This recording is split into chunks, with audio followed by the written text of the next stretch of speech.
Director.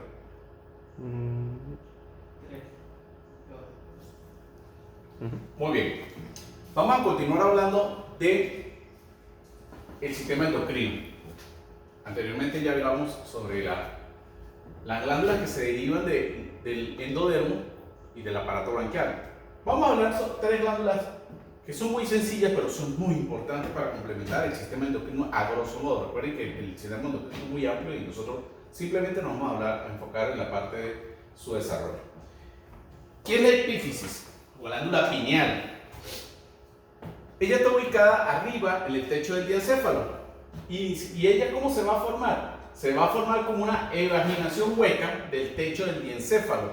El techo del diencéfalo se evagina aproximadamente a la séptima semana, y las células de ese epitelio proliferativo, ese mismo epitelio de tubo neural que ustedes veían que empezaba a proliferar y pasaba por las diferentes etapas del ciclo celular, pues esas células de ese epitelio empiezan a proliferar y esta estructura que inicialmente era hueca se hace una estructura sólida. ¿Esto cuando ocurre? A la séptima semana. ¿Qué función tiene la epífisis? La epífisis tiene la función de producir melatonina y empieza a producirse ya en vida prenatal. Y esta hormona es muy importante que ustedes la conozcan porque es la hormona que se encarga de regular el ciclo sueño-vigilia. Por eso el niño, el recién nacido y los infantes duermen mucho, hacen ciclos largos de sueño, pueden dormir corrido 8 o 10 horas. ¿Qué pasa cuando envejecemos? Cuando envejecemos, la epífisis se empieza a calcificar, envejece también, se calcifica, es porque sus células empiezan a morir, se producen acúmulos calciformes y deja de producir esa cantidad de melatonina que producía cuando niño. Y no es que uno no duerma, sino los ciclos de sueño y vigilia son más cortos. Entonces por eso que usted ve que los ancianos, las personas ancianas duermen 2 horas, se despiertan, al rato vuelven y se quedan dormidos y vuelven y se despiertan. Ya empiezan a verlo, uno se acuesta a las 11 de la noche y yo generalmente me acuesto a las 11, pero ya a las 3, 4 me despierto, duro un rato despierto, vuelvo a dormir otro rato, pero no es así como cuando ustedes, los jóvenes que pueden acostarse a las 10 de la noche, son las 10 de la mañana y hay que llamarlo más bien. ¿Por qué? Porque existe una gran producción de melatonina, por eso se le relaciona con el sueño. ¿Y por qué el niño duerme tanto? Porque justamente es la etapa del sueño donde se produce el crecimiento, la reparación y la proliferación de las células, y el niño está creciendo y necesita esto. ¿Cómo esto es un órgano hueco? Bueno, aquí vemos en el esquemita el techo del diencéfalo, se forma una evaginación. Esta evaginación es hueca, es neuroectodermo recubierto por vía madre, que ya hablamos de eso, el nervioso, y este neuroectodermo prolifera tanto, las células se pliegan para proliferar mucho, y esos cordones celulares están formados por células que se llaman pinealocitos.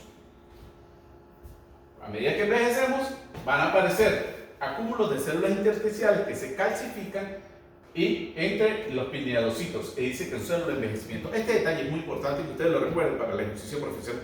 A mí no me importa que la epífisis hay total, sí, porque resulta que acontece que ustedes tienen que recordar que esta señora se calcifica después de la adolescencia, empieza a aparecer calcificaciones, y si usted no se acuerda de la epífisis, le hace una radiografía a una persona, tengo dolores de cabeza, vamos a hacerle una tomografía, vamos a hacerle una radiografía, y no se la muestra a ningún especialista, y usted la ve, tiene un tumor, porque tiene una gran masa redondeada, brillante, hiperrefringente, y se les olvida la epífisis. Acuérdense el cuento del timo, ¿ok?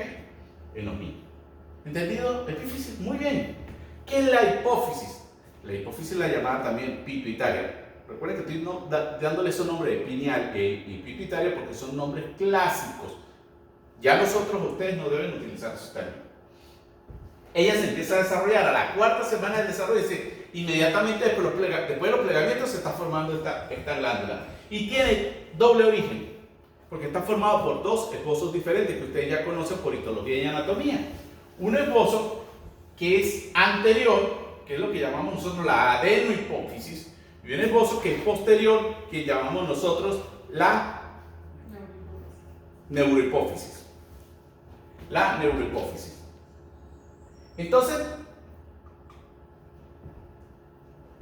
la adenohipófisis se forma como una evaginación dermectodermal. O sea, de lo mismo que se formó la piel, la epidermis, en la boca primitiva se forma una evaginación dermectodermal del techo del estómago y lo vamos a llamar bolsa de Racket. ¿Por qué es una bolsa? Porque es hueca. Y va a haber otra evaginación que es del neuroectodermo del diencéfalo, del piso del diencéfalo. Y a esa evaginación hueca también la vamos a llamar infundible. ¿Cómo es esto? Si nosotros hacemos este esquema, este dibujito, donde estamos viendo un esquema de un corte sagital de un bebé aproximadamente a la cuarta semana, donde estamos viendo que se están formando las vesículas cerebrales, están formadas las vesículas cerebrales primarias y se está empezando a desarrollar las vesículas cerebrales secundarias, entonces aquí está el estomodeo. Aquí inclusive vemos la notocorda que todavía está trabajando, estimulando a este sistema nervioso. Y en el techo de este estomodeo se empieza a producir una evaginación hueca, y esa evaginación hueca la vamos a llamar bolsa de Racket. Inicialmente esta evaginación mantiene una comunicación con el estomodeo, pero después esta comunicación se cierra y quedando la bolsa de Racket sola, suspendida en ese mar de mesénquima, flotando ahí. Esto que está en este dibujito es recordando los residuos de lo que son restos de esa bolsa de Racket. Ellos deben desaparecer. Si estos residuos, restos de bolsa de Racket persisten, tenemos una anomalía congénita. Ya vamos a hablar de ello. ¿Qué pasa? Que esta bolsa de Racket, estimulada por la notocorda, justamente por delante de donde termina la notocorda, es donde se va a producir esta evaginación directa a la notocorda, inmediatamente por delante. Ella va a producir estímulos moleculares para que el techo del estomodeo se evagine y para que el piso del diencéfalo se evagine también. Y estas dos estructuras vaginadas se van a buscar, se van a encontrar una al lado de la otra. Inicialmente son huecas, pero las células que están en su interior se empiezan a diferenciar, empiezan a proliferar, se llenan y entonces vamos a tener la hipófisis con su porción anterior, que es la adeno es glándula, recuerden de histología, adeno-hipófisis, y la neuro, que viene del sistema nervioso, hipófisis. Entonces, ¿qué es la forma de la adenohipófisis? En su pared más anterior, esto que está en rosadito, se va a formar la llamada pars distalis o lóbulo anterior. De su pared posterior, es decir, la que está en contacto con la neurohipófisis, se forma la llamada pars intermedia.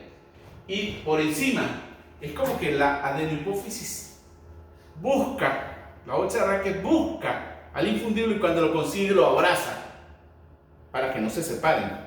Entonces, a eso lo vamos a llamar la pars tuberalis, porque justamente como está en ese esquema es como si lo abrazara. Emite unos brazos, unas prolongaciones que va a hacer que lo abrace.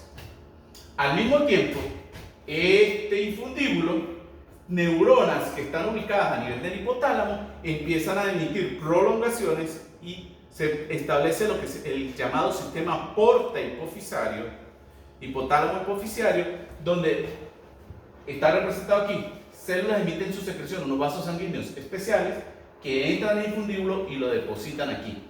La adenohipófisis produce hormonas. La neurohipófisis lo que actúa es como depósito. Entonces, en el infundíbulo también tiene tres porciones.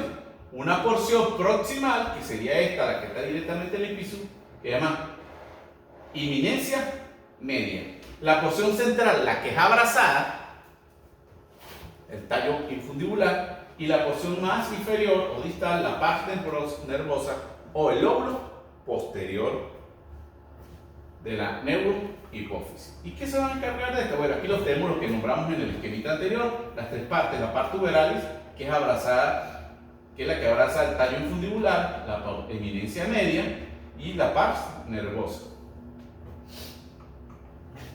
¿Qué se produce aquí? Bueno, en el lóbulo anterior se van a producir una gran cantidad de hormonas. La adenocorticotropina, que es la hormona, o la ACTH, que es la hormona que estimula la glándula suprarrenal. Las gonadotrofinas, que nosotros las vimos en las primeras clases, en el primer parcial, cuando hablamos de ciclo ovárico o ciclo testicular, para la estimulación y formación de la maduración de los ovocitos o de los espermatozoides. La tirotrofina o la TSH, que va a estimular la glándula tiroides. La somatotrofina o STH, que es la hormona que se encarga de estimular los huesos y los músculos para el crecimiento del cuerpo, que es la hormona que se altera con las personas que tienen acromegalia o gigantismo. Y tenemos la mamotrofina o prolactina, que es la hormona que se encarga de activarse para la lactancia durante el embarazo y durante nuestra actividad normal. En los hombres también producimos prolactina, pero en cantidades que no estimulan la secreción láctea. Y en el óvulo intermedio, ¿qué se produce? La melanotrofina. Su nombre nos dice que actúa sobre los melanocitos para que produzcan la melanina. Y en el óvulo posterior tenemos que se va a ubicar la oxitocina y la vasopresina, que van a actuar sobre los vasos sanguíneos. La oxitocina actúa directamente a nivel del músculo uterino durante las contracciones uterinas para la expulsión y finalización del embarazo, y la vasopresina actúa sobre los brazos para mantener el tono de los vasos sanguíneos en el flujo vascular. Por eso hay personas que tienen hipertensión dependiente de vasopresina, entonces hay medicamentos que hacen bloquear esto. ¿Dónde se produce la oxitocina y la vasopresina? Recuerden que el lóbulo posterior es neurohipófisis, el lóbulo anterior y el lóbulo medio es adenohipófisis. Estas hormonas se producen en el núcleo supraóptico y paraventriculares del hipotálamo, y después por el sistema porta-hipofisiario va y se guardan en el lóbulo posterior, se guardan ahí para entonces ser usadas en su momento. Hay un cuadro que se llama la diabetes insípida, anótenlo para que lo busquen. ¿Qué es la diabetes insípida? Es una alteración en la vasopresina donde el cuerpo no regula el metabolismo del agua, no lo expulsa de manera adecuada, y entonces como hay un exceso de agua en el flujo vascular, se produce, hay una alteración, perdón, no un exceso sino una eliminación excesiva de agua, que el paciente como si se deshidratara, y como si se deshidratara, pues los niveles de glicemia están elevados, pero no es porque en realidad la azúcar esté elevada, sino que está bajo los niveles de agua. Por eso se llama diabetes insípida. Entonces el paciente hay que regularle eso porque orina mucho, y no es diabético. Cuidado, no es que sea diabético, es que se está deshidratando el mismo porque tiene un problema de la vasopresina. Al regular esta hormona, pues el paciente es un paciente otra vez normal. ¿Ven? Y aquí lo tenemos, miren este esquemita muy bonito, donde tenemos el lóbulo anterior, el lóbulo medio, el lóbulo posterior. Esto recuerden que esta es la neurohipófisis y esta es la adenohipófisis. En histología lo vieron muy bien y allá se lo explicaron muy bonito. Y la otra que nos queda es la glándula suprarrenal, que está ubicada, como su nombre lo dice, encima de los riñones, tanto el derecho como el riñón izquierdo. Y recuerden que la forma de la glándula suprarrenal va a depender, es porque la del lado derecho está aplastada entre el diafragma y el hígado y el riñón, por eso tiene esa forma como triangular, mientras que el lado izquierdo es como un casquete, como un gorro. ¿Por qué? Porque simplemente está aplastada entre el riñón y el diafragma. Entonces uno al ver una suprarrenal puede decir si es derecha o izquierda. ¿Cuándo se empieza a desarrollar? Aproximadamente a la sexta semana de desarrollo, y tiene también doble origen. El primer esposo es la glándula de la corteza. ¿Por qué? Porque la glándula suprarrenal tiene una corteza y tiene una médula, y esas dos zonas están bien diferenciadas, pues tienen también su origen de manera muy diferente. El primer esbozo de la corteza suprarrenal se origina en la pared dorsal de la cavidad peritoneal, es decir, que se deriva del epitelio celómico o mesodermo ventral. Entonces, la corteza suprarrenal viene del mesodermo ventral. Mientras que la médula suprarrenal se forma de células provenientes de la cresta neural. ¿Se recuerdan cuando vimos la clase de cresta neural? Células de las crestas neurales que se formaron al lado de la notocorda en una de las migraciones, principalmente las migraciones lateroventrales. Hay un grupo de ellas que se ubica al lado de los esbozos renales, específicamente alrededor del mesodermo en ese momento, del mesonefro. Y entonces se van a ubicar ahí para formar la médula suprarrenal. Entonces, recordemos, la médula suprarrenal, la glándula suprarrenal tiene doble origen, un origen para la corteza, un origen para la médula suprarrenal. Las células de la cresta suprarrenal migran, se ubican y ya forman la corteza, la médula. Pero lo que complica más la cosa es la corteza. Vean que dice el primer esbozo. ¿Por qué? Porque hay otro esbozo. Y aquí tenemos este dibujo que ustedes vieron muy bien cuando hablamos de crestas neurales, donde vemos las crestas neurales al lado del tubo neural, ya la notocorda desapareciendo, células hacen una primera migración para formar los ganglios paraórticos, después producen una segunda migración que se van a ubicar al lado de la cresta urogenital para formar entonces la médula suprarrenal. Vean que hay otras que migran por delante de la aorta con formar ganglios preaórticos y otras que migran alrededor del tubo neural, del tubo digestivo para formar los diferentes ganglios viscerales. Aquí lo estamos viendo. A la sexta semana entonces, ¿cómo sucede esto? ¿Qué sucede? A la sexta semana el epitelio celómico empieza a proliferar, estimulado también por la llegada de las células de la cresta neural a esta cresta. Las células llegan, son estimuladas, entonces empiezan a proliferar y se diferencian y se meten dentro del mar de mesenquima que tenemos ahí. Y va a formar una primera corteza adrenal que se llama corteza provisoria o corteza fetal para la séptima semana. Y ya vemos cómo todas las células de la cresta neural se agruparon para formar la médula suprarrenal. Para la octava semana ocurre una segunda oleada, una segunda proliferación de células de este epitelio celómico que se ubican alrededor de la primera oleada. Entonces aparece una segunda que es la corteza suprarrenal definitiva. Entonces, si nosotros lo vemos, para la octava semana tenemos que la glándula suprarrenal tiene tres sectores: una médula derivada de la cresta neural, una corteza fetal o provisoria y una corteza definitiva. También las dos derivadas del epitelio celómico. Acuérdense del código de colores. Ya en el recién nacido, la corteza se especializa, se diferencian las células, adquieren la forma, formando los diferentes sectores que ustedes conocen histológicamente, donde de la corteza fetal provisoria queda formando como una especie de casquete alrededor de la médula. Y la corteza definitiva va a formar los diferentes sectores, la zona glomerular, la zona fascicular, que son los que diferencian, le dan la constitución a la glándula, a la corteza suprarrenal. Ya en el recién nacido está formada totalmente. Y aquí lo vemos, ya imaginémonos que le hicimos un zoom a ese dibujo y estamos viendo esa corteza, donde vemos la zona glomerular, la zona fascicular y la zona reticular, que van a tener su efecto directo sobre los vasos sanguíneos.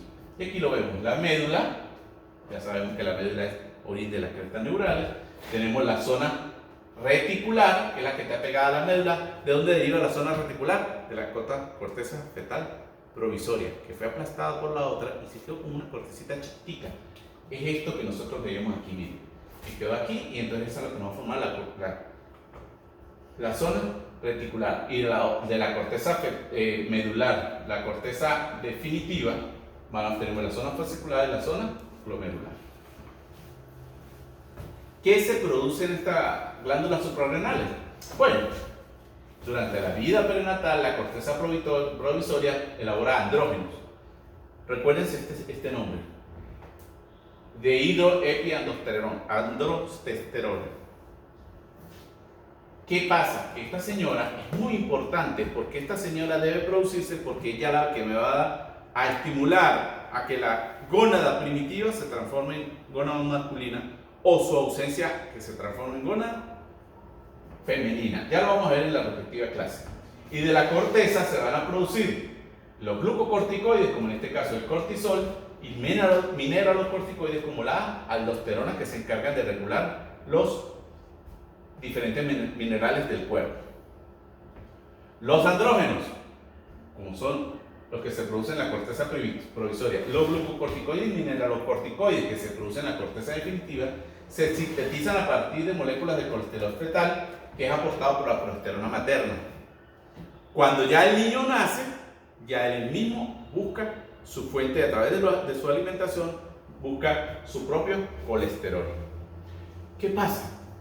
Jóvenes, nosotros necesitamos esa gran cantidad de hormonas durante nuestro crecimiento, pero por eso es que el niño no le puede privar una dieta de colesterol a un niño normal, privarle el colesterol, porque él lo necesita para producir estas hormonas.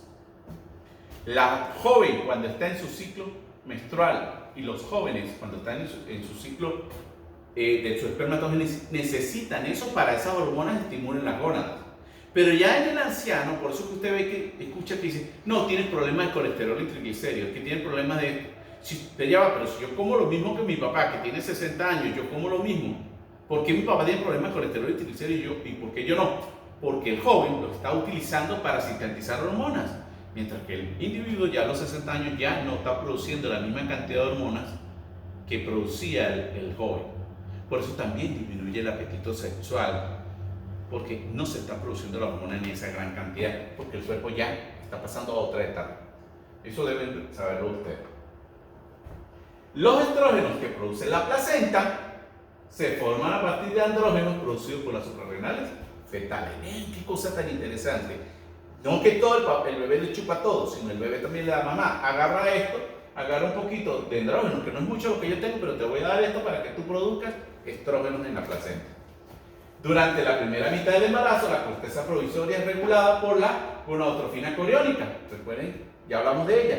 Y después de la segunda mitad del embarazo ya es la placenta la que termina de producir todas esas hormonas. Y en la segunda mitad es regulado por la ACTH, pero ¿de qué? De la hipófisis fetal. ¿Se acuerdan que hablamos de la hipófisis hace rato? Entonces, qué interesante es todo esto. Captamos el momentico, vamos a ver a las anomalías más frecuentes que nosotros vamos a encontrar en estas tres glandulitas, que son muchas más, pero que por el área de nosotros vamos a enfocar lo más básico. Hipófisis faríngea. ¿Qué es esto? Es la hipófisis, pero ubicada ¿dónde? En la faringe. ¿Qué pasó aquí? Que no migró, no se produjo la migración de la bolsa de Raque, no buscó llegar hasta la parte superior para encontrarse con el infundíbulo. Entonces es cuando persiste un remanente del tallo de la bolsa de Raque y por lo tanto la apófisis queda unida al techo de la boca primitiva de la bucofaringe. ¿Y cómo se llama estos restos de bolsa de Raque? Pues los residuos de bolsa de Raque se les conoce como craniofaringioma. Es la formación de tumores en la faringe, una porción base esfenoidal a partir de la bolsa de Raque. En esta resonancia nosotros podemos ver que hay una lesión, una tumoración en esta zona acá, un aumento de densidad. ¿Y qué se corresponde a esto? Con la hipófisis que no migró, restos que no migraron. Cuando nosotros vemos aquí arriba, vemos que está la hipófisis normal, pero hay un pedacito de una masa aquí. Y si lo vemos aquí en este corte transversal, un corte transversal, nosotros vemos que el esfenoides está erosionado. La hiperplasia suprarrenal congénita, vamos a nombrarla simplemente así, pero cuando veamos gónadas, nosotros vamos a tocar bien ese tema. La hiperplasia suprarrenal congénita, ¿qué quiere decir? Que hay un crecimiento excesivo de la glándula suprarrenal de manera congénita, porque también podemos tener hiperplasia suprarrenal adquirida. Es un trastorno del metabolismo de los corticoides que se transmite genéticamente, es hereditario, y se debe a que la corteza suprarrenal no posee ciertas enzimas para la elaboración del cortisol. ¿Y qué pasa? Que produce elementos intermediarios del cortisol, pero no termina de formarlo y se les acumula. Y entonces esa falta de cortisol aumenta la secreción de ACTH, porque arriba no le llega. Recuerden el mecanismo de regulación de la hipófisis. Estimula en el caso de la suprarrenal, la estimula para que produzca cortisol. Y los niveles de cortisol es lo que le va a decir a la hipófisis si debe producir más ACTH o no. Pero como no hay cortisol, ella entiende que es que la suprarrenal no está trabajando y manda más ACTH. Y entonces esa ACTH estimula la producción de más andrógenos, por lo cual se produce un pseudo hermafroditismo femenino. Entonces, porque hay una alteración, no tenemos el cortisol para que nos produzca esto. Y esto es una fotografía, estas son fotos donadas por el servicio de cirugía pediátrica cuando yo les doy clase a ellos. Entonces, donde vemos ¿qué les da la impresión a ustedes aquí? Bueno, que esto es un pene y estos son la bolsa escrotal. Si usted lo ve aquí, ve el pene y las dos bolsas escrotales. Pero ¿qué les parece raro? Es que la bolsa escrotal está dividida, está separada.